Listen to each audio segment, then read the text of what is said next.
Hello, I'm Frances Fuller, and I'm really excited to be presenting this today.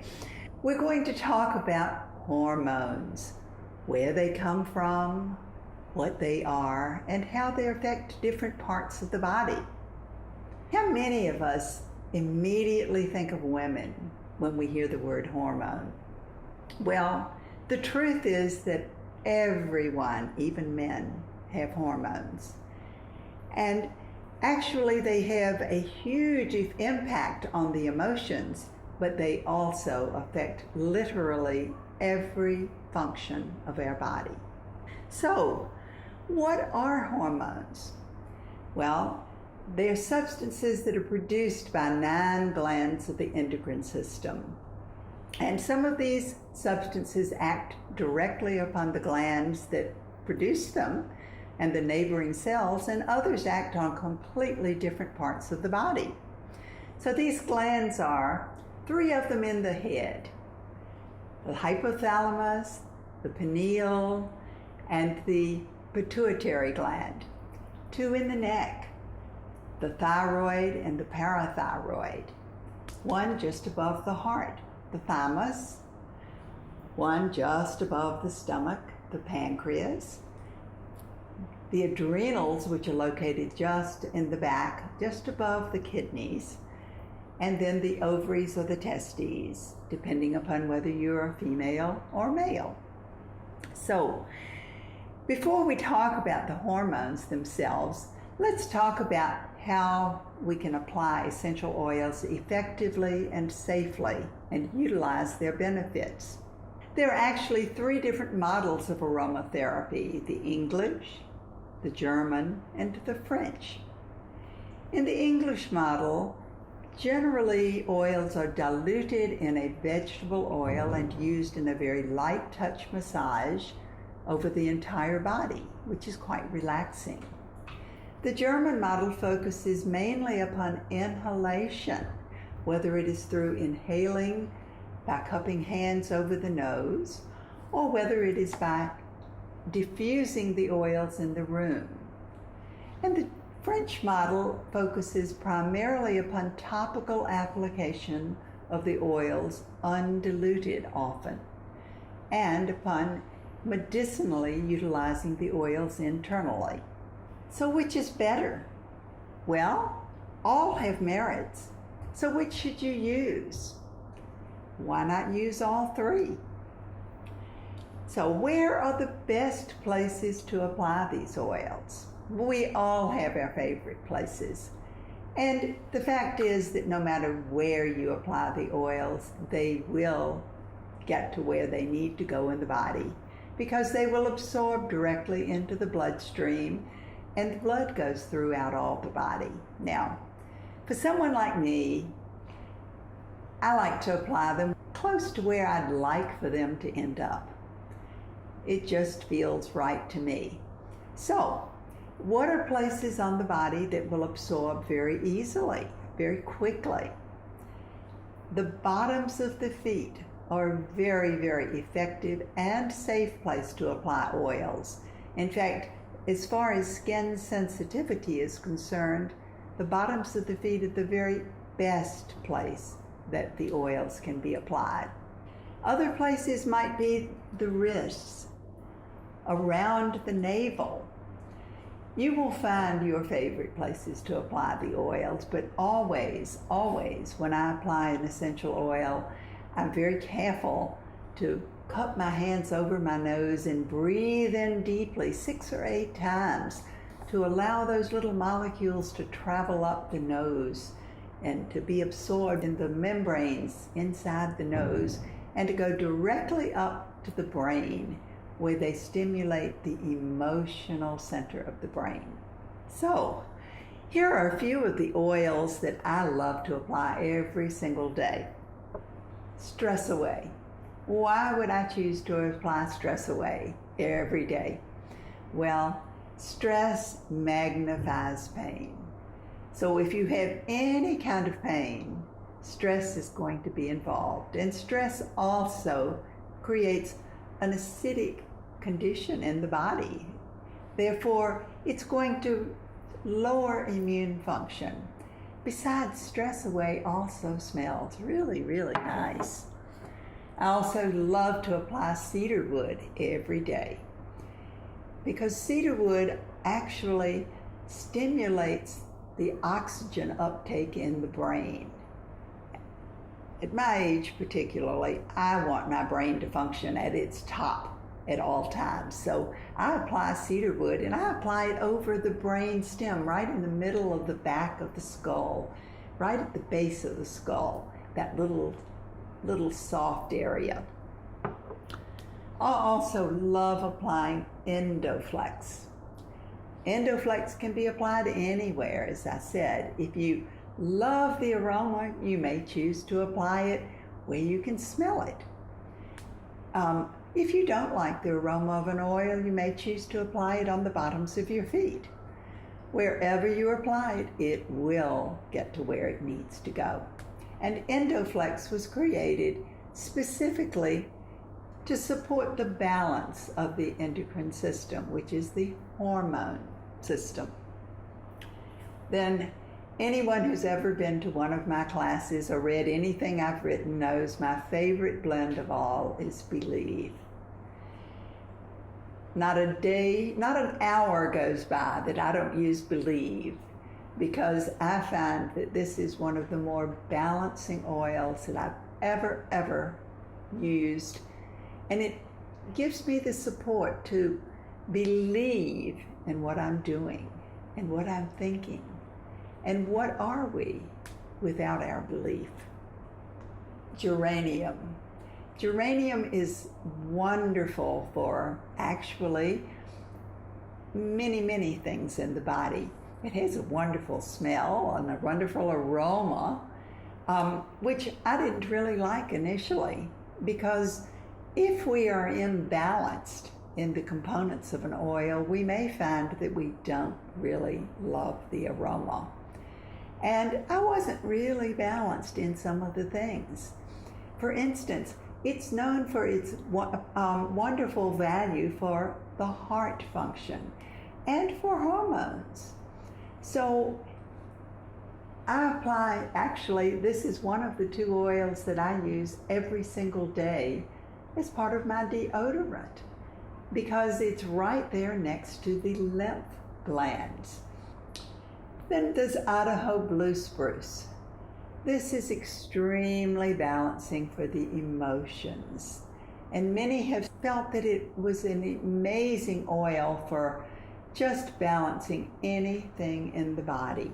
This being from a large tree, one of the conifers, makes it very grounding for the entire body. So now that we've talked about a few of the oils, let's talk about the actual hormones themselves, the glands that produce them, and the actual hormones. So, and please note that often the root of the symptom is not actually the organ or gland where you're experiencing a symptom, but rather a completely different part of the body. And you will see that as we go through these glands of the endocrine system. I start at the top because it's easier to remember. And there are those 3 glands in the head, in the brain. The hypothalamus, which I consider kind of the CEO of the body, the chief executive officer. This is the gland that oversees and makes certain that everything is working, all parts are doing what they need to do at all times. The pineal gland is also located in the brain, and it is related to our vision, our ability to distinguish light and dark, and also it regulates the hormones. It has a tremendous job in balancing our hormones. It has often also been associated with many other functions. Then we have the pituitary gland, which again is located in the brain. It's really a very hard worker, and it produces 4 major hormones that affect a wide range of things in the body. First of all, it produces ACTH, which is supportive of the adrenal glands. Now, what do the adrenal glands do? We'll get to them in just a moment. It also produces ADH, antidiuretic hormone. And antidiuretic hormone affects the way that we absorb water in the body. Because of this, it will, if we have not enough ADH in the body, we can drink and drink and drink, and the water runs right through us, and our cells are still dehydrated.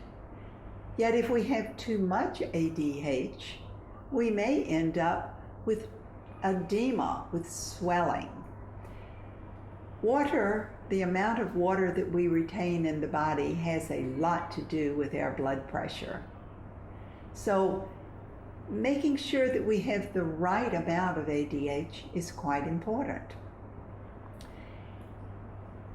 The pituitary also produces HGH, human growth hormone. Now, when we're in our growing spell, the years of our growth, if we have too little HGH, then we may be very, very small. And if we have too much HGH, then we may be very, very large. Once we reach adulthood, then our production of HGH slows down. Now, this is very important because it affects the rate at which we age. Is there anyone here who would like to age more rapidly? Most people say no if they're unless they're under 18 years old. So consequently, we want to make sure that the body is producing enough HGH. Now, what happens if the pituitary is busy making other hormones and doesn't have enough time to make enough HGH? It may mean that you age far more rapidly.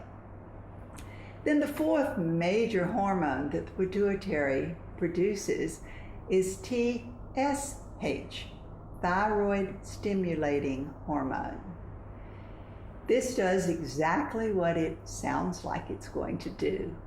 It sends a message to the thyroid to produce the thyroid hormones. So if we have too little thyroid hormones produced, it may be that the pituitary is not producing enough of the TSH. You see how things are all intertwined with one another. So now we're down to the thyroid.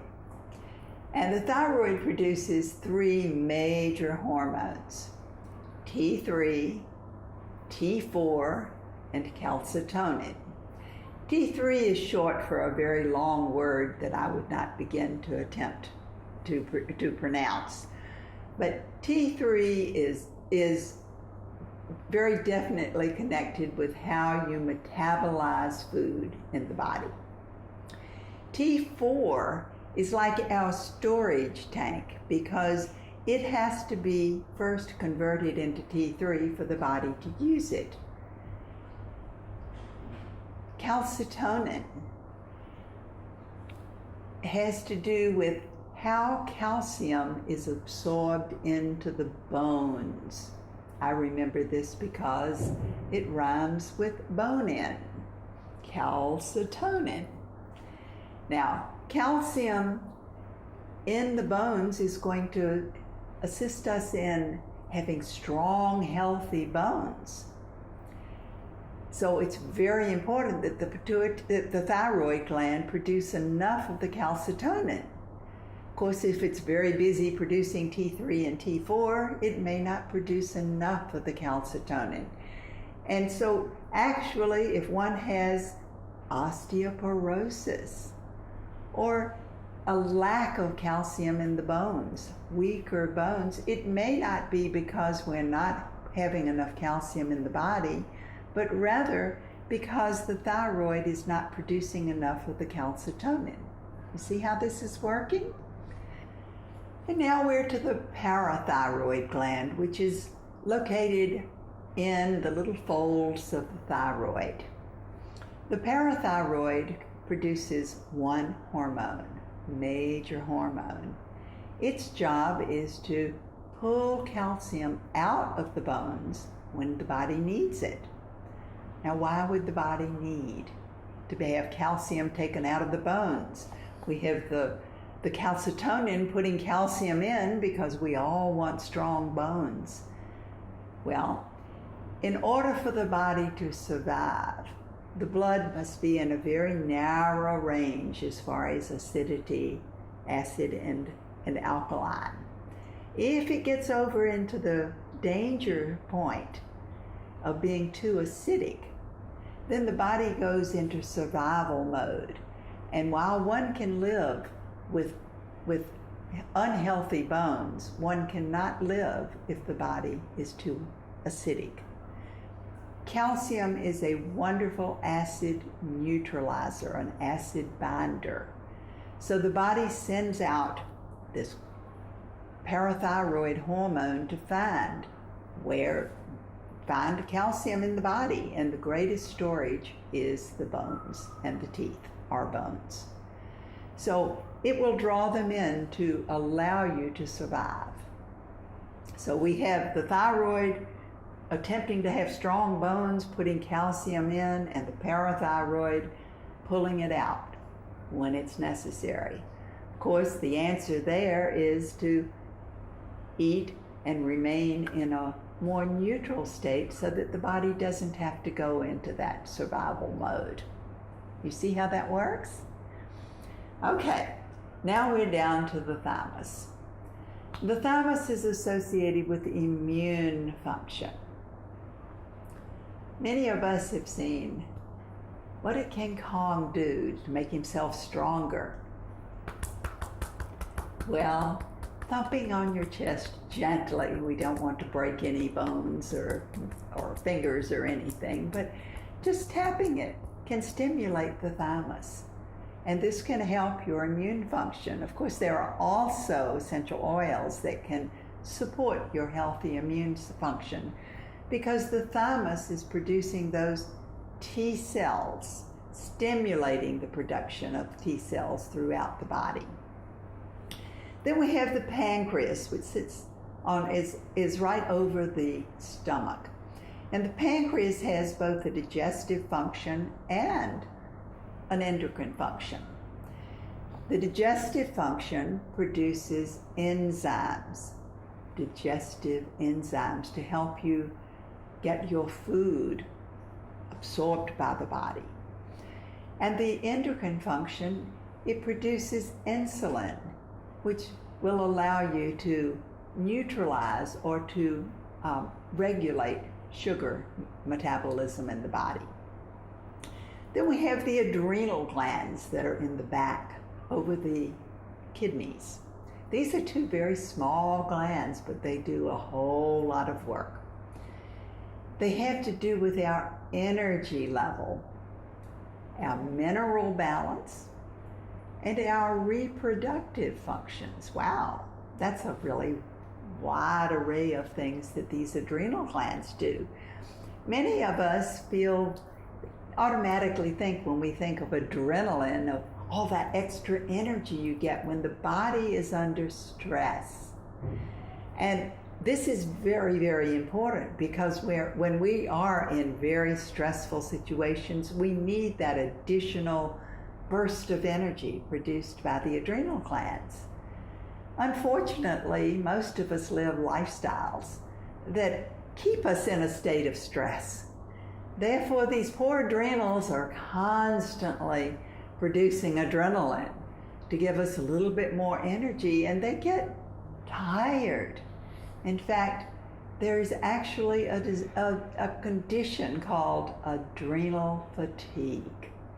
And when one has adrenal fatigue, it's quite serious. And then if it goes even farther into adrenal exhaustion, many people never recover from adrenal exhaustion. So it's very important for us to learn to manage our stress. Perhaps this could be helpful for us again. Stress away. Now, as I mentioned, there are two other functions of the adrenal glands. The mineral balance. Now, why is it important for our minerals to be well balanced in the body? Actually, we can't absorb any nutrients unless the minerals are in balance. Therefore, it's very, very important for us to have balance in the minerals. And if the adrenal glands are so tired from producing that constant adrenaline, they may not be able to balance our minerals quite as well. You understand that? Does that make sense? And then, why would reproductive functions be in there? Well, you know, the body, we think of the body as being, the reproductive functions as being only with the female and male hormones. Actually, the reproductive functions are governed by the adrenal glands. So many times infertility may be not associated with the problem in the actual reproductive glands, but rather that the adrenals are so tired of producing so much adrenaline that they cannot take care of the reproductive functions. So then we have the ovaries in the lower abdomen. The ovaries are the testes. If you're female, you have ovaries, and they produce two hormones, estrogen and progesterone. If you're male, it would be the testosterone you pick up from your testes. So note that estrogen is not just one hormone. It is a whole family of hormones. And there are many different types of estrogen. The human estrogen is not considered a negative thing to have too much of it in the female body. The issue is that when people are estrogen dominant, it is due to the xenoestrogens and the synthetic estrogens.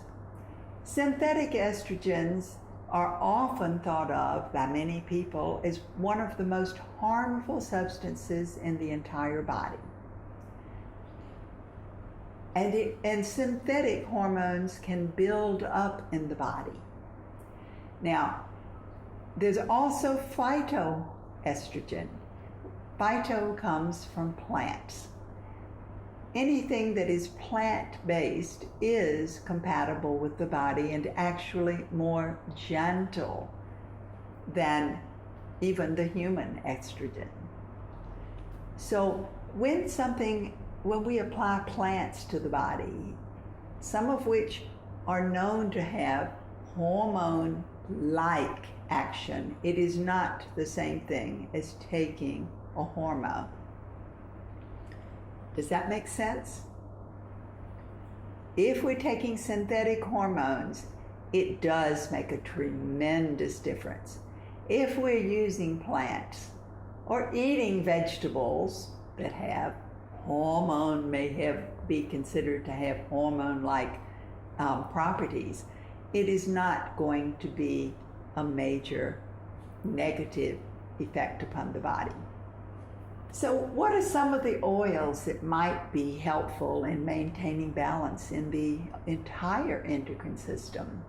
What are the supplements that may be very helpful for us? Well, Ningxia Red is what I consider the cornerstone of health, because it actually is very balancing and is a wonderful nutritional support for the entire body. Nisha Nitro will support that extra little boost of energy that you may need and help your poor little adrenals perhaps in not having quite so much on them. The nitro also supports healthy cognitive functioning. Now at my age, that's very important to me. So this is why the main reason I make certain to drink nitro every day. Omega Jazz has been very supportive for cardiovascular and for endocrine function. Longevity, which is a wonderful blend of essential oils that includes clove, which has the highest ORAC score of any substance known. That means that it contains the highest level of antioxidant of any substance that has ever been tested. Isn't that wonderful? Now, sleep tea sounds like it's great for weight loss, doesn't it? And actually, for those who need to lose weight, it can be very helpful. However, it actually was created because it supports detoxing the entire body. Therefore, anytime there is any kind of illness or disease present, there are toxic substances in the body. So we can all utilize the sleep every day. Thank you so much for joining me today so that I can have fun talking with you about one of my favorite subjects. And I hope that it has been helpful for you in understanding your body a little bit more. It's only as we understand how things work together that we can make better choices so that we can live a healthier and happier and more vital life. Thank you.